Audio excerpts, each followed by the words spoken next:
The head coach for your Fever and Eastern Conference, coach of the month, Stephanie White.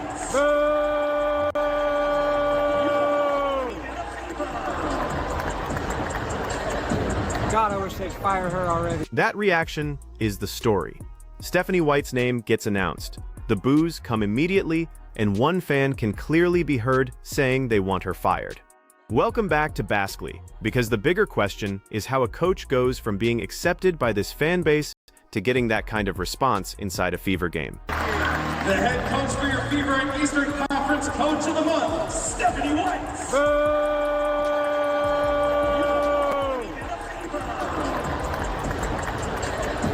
God, I wish they'd fire her already. And hearing it twice matters, because this was not somebody describing the atmosphere after the fact. This is the actual moment people had been asking to see. You can debate how many people joined in. You can debate whether it represents every Fever fan.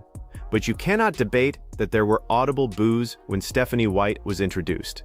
What makes this interesting is the timing. The creator says that when he previously traveled to Indiana and spoke with fans and season ticket holders, the attitude toward White was completely different. So something changed. The real question is what caused that shift, because blaming one loss or one substitution would be too easy. And later, there is another piece of this story that shows how quickly the tension around this team has moved beyond ordinary basketball criticism. This is the current state in Indianapolis. Now, I told y'all, man, I went to Indiana, I think 3 times or 2 times. I can't remember, probably 2 times. The fans rock with Stephanie White when I was there. I reported after the game, before the game, spoke with fans, season ticket holders. I talked to a young lady that Caitlin Clarkson gave multiple pair of shoes with. They love Stephanie White. That comparison is important. According to the creator, fans he personally spoke with during earlier trips to Indiana supported White. He even describes talking with people around the arena and hearing positive reactions toward her. Now he is watching footage of fans booing the same coach. That does not automatically mean every person in Indianapolis has turned against her, and one video cannot prove that, but it does show a visible pocket of frustration that apparently was not there before. Coaches can survive losing streaks. They can survive questionable rotations. They can even survive a loud section of social media. What becomes harder to survive is when frustration moves from posts and comment sections into the building, because once paying customers start expressing it in real time, management hears the message differently. That is where this stops being only a basketball argument and starts becoming a perception problem. Now the fans have turned heel against Stephanie. This should not come as no surprise. Anytime you see a coach throwing their players under the bus, you're not going to be taken in well with that particular fan base. And this is exactly what Stephanie White is currently experiencing during this last little stretch of the Indiana Fever 2000. Now we get the creator's explanation for why he thinks the mood changed. He believes White has publicly handled her players in a way that portions of the fan base view as throwing them under the bus. That is his interpretation, not an official explanation from the Fever, but it gets to the emotional center of the backlash. Fans will criticize their own players all day, but when they believe the coach is not protecting those same players, the relationship can flip very quickly. And with Caitlin Clark involved, every coaching decision gets magnified because the audience watching this team is enormous and intensely invested in how she is being used. One timeout becomes a debate. One substitution becomes a debate. One post-game answer becomes another debate. Those moments stack on top of one another until the argument is no longer about a single possession. It becomes a referendum on whether people trust the coach at all. That is the dangerous part for White, because once a fan base reaches the point where every decision is interpreted through distrust, even the correct decisions can get booed. 26 season. And I'm sticking to what I said, man. I do not believe Stephanie will coach this team next year. I think they're going to be forced to fire her. See, the people got power. See, a lot of fans don't understand the power that they have. We have all of the power. If you stop watching the games, stop going to the games, they are forced to make a change. The creator goes even further there and predicts White will not coach this team next season. We do not have evidence in this footage that Indiana has made that decision, so treat that as his prediction, not a report. But his larger point about fan pressure is worth examining. Fans do have leverage, just not in the simple sense that one angry crowd can instantly fire a coach. Their leverage comes through attention, attendance, merchandise, television interest, sponsorship value, and the general public temperature around a franchise. Management still has to make basketball decisions based on performance, contracts, and long-term planning, but sports organizations absolutely pay attention when dissatisfaction becomes impossible to ignore. That is why the boos matter more than another viral post. Social media can be dismissed as a loud minority. An arena reaction is harder to explain away because those are people who bought tickets and physically showed up. The key question now is whether this becomes a pattern. One game is a moment. If the same reaction happens repeatedly at home and on the road, then White is dealing with something much larger than a rough week. Very soon. Hell, if people boycott the games and quit going, she might get fired this year. I'm telling you what I know. This is big business, and Stephanie White is bad for business. And if you're an owner of any business, you don't want anybody that's employed by your company messing up your pockets because it hurts the bad. This is where the argument shifts from basketball to business. The creator says a boycott could accelerate change and calls White bad for business. That is aggressive framing. And again, there is no evidence here that the Fever are considering a boycott-driven coaching move. But think about what would actually worry a front office. It is not simply hearing boos. It is the possibility that the coach becomes the center of the story every single night. If every lineup decision gets drowned out by controversy, if every press conference creates another headline, and if fans start focusing more on the coach than the team, that becomes organizational noise. Good franchises try to reduce that noise because players have to perform through it. A coach can survive being unpopular if the team is clearly progressing and the locker room is committed. A coach can also survive losing if management believes the process is working. The difficult combination is poor public confidence plus questionable results plus constant debate around your relationship with the roster. That is when pressure compounds. And if you want this story followed without losing the basketball underneath the drama, subscribing is the easiest way to catch the next turn, because this next clip shows fans are already documenting whether the reaction happens again. Moral of the story, Coach Anderson said thanks for posting it. If you go to any more games and they boo, please post it. So Coach Anderson actually got this from a YouTuber. Let me shout this guy out. I want to give him some love. I want to give this channel some love. This is a life of hobbies. He was the one who actually caught the footage. Shout out to him. I believe that's where Coach Anderson got it from. Somebody else said, I'm going to the game. He said, I'm going to the game this Friday game against Dallas. Stay tuned. That exchange tells you exactly where this could go next. The person who tracked down the footage is asking fans attending future games to record the introductions if the boos happen again. And another commenter says they are going to the Dallas game. In other words, people are now actively watching for a repeat. That matters because the second occurrence would change the conversation. If White receives the same reaction again, it becomes harder to call the first one isolated. If she does not, then maybe this was one frustrated section during one emotional night. That is why evidence matters more than assumptions.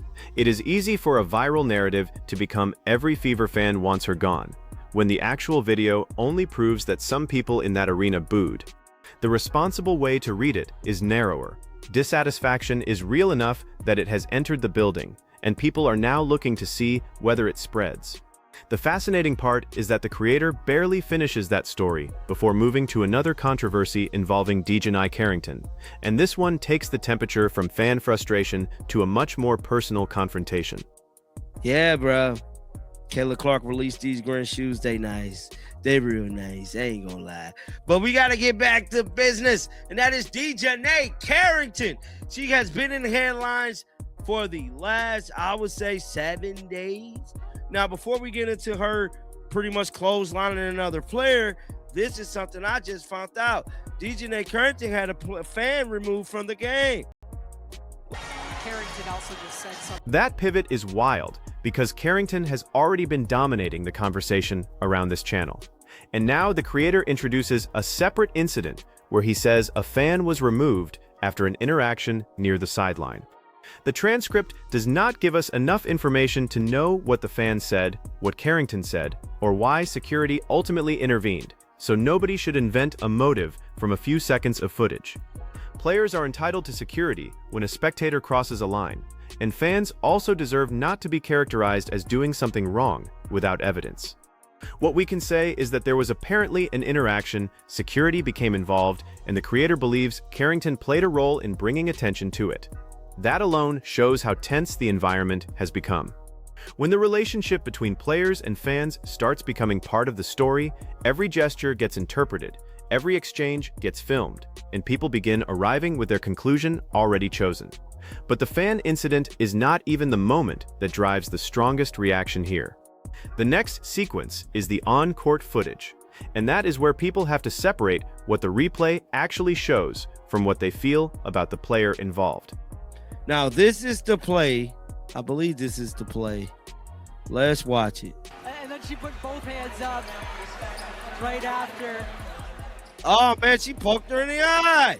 DJI's not doing things half speed, right? Like she's swinging hard and then she put both Hold hands on. up. She poked her in the eye. She did her signature move. That's her finisher. Watch the distinction carefully. The replay appears to show contact near the opponent's face, and the commentators immediately react as though Carrington caught her around the eye area. What the video cannot establish by itself is intent. Basketball happens at full speed. Hands come across bodies, players reach for the ball, and a bad-looking replay does not automatically prove someone deliberately tried to hit another player. That does not mean the contact should be ignored. It means the criticism should match what the evidence can support. You can say the contact looked dangerous. You can say Carrington's hand appears to catch the player high. You can argue that officials should review plays like that closely.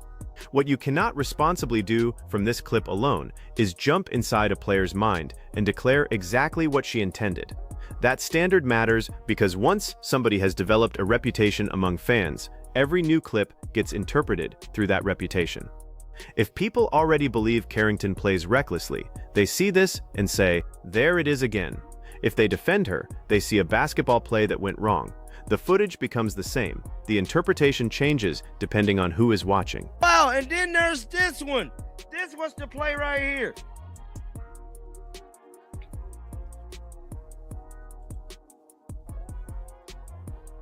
She can't say, bro, she the dirtiest player in the league, bro. Hands down. DJI Carrington is the dirtiest player in the league.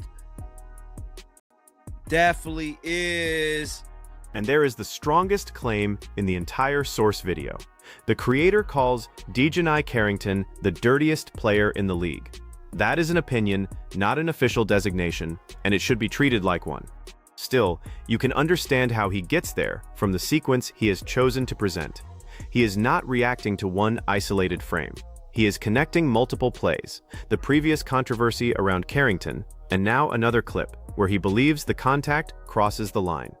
The problem with reputation in sports is that once it takes hold, it becomes self-reinforcing.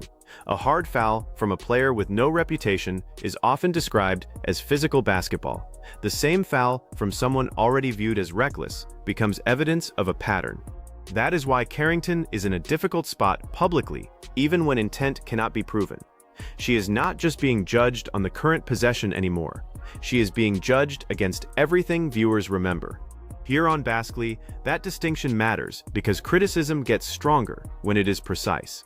If a play is dangerous, call the play dangerous. If an official rules something flagrant, talk about the ruling. If a player has multiple controversial moments, discuss the pattern. But calling someone malicious requires a level of evidence that slow-motion reaction clips usually cannot provide. There is another side to this too.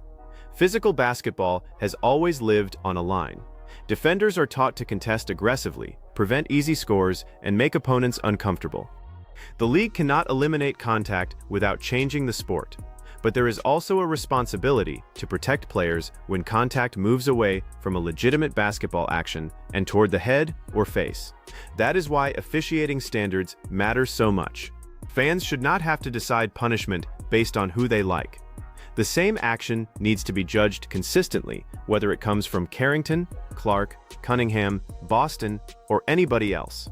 Once enforcement starts feeling personality-based, every controversial whistle feeds conspiracy theories and tribal arguments. The league's best answer is boring but effective. Clear standards, consistent reviews, and explanations that make sense from game to game. Because right now, the emotional temperature is so high that almost any controversial contact becomes a referendum on the entire WNBA. Poking players in the eye, getting fans removed. Wow. Poking players in the eye, getting fans removed. That is how the creator sums it up. And notice how two completely different issues are now being fused into one narrative about Carrington. That is exactly why context matters. The contact on the court can be evaluated through replay. The fan removal cannot be evaluated fairly without knowing what happened in the exchange. Putting them together makes the story feel larger, but it can also make people assume facts that are not actually established. The smarter question is whether Carrington has become the focal point for a broader frustration that was already boiling around the league. She is physical. She is outspoken. She has been involved in controversial moments. That combination guarantees attention.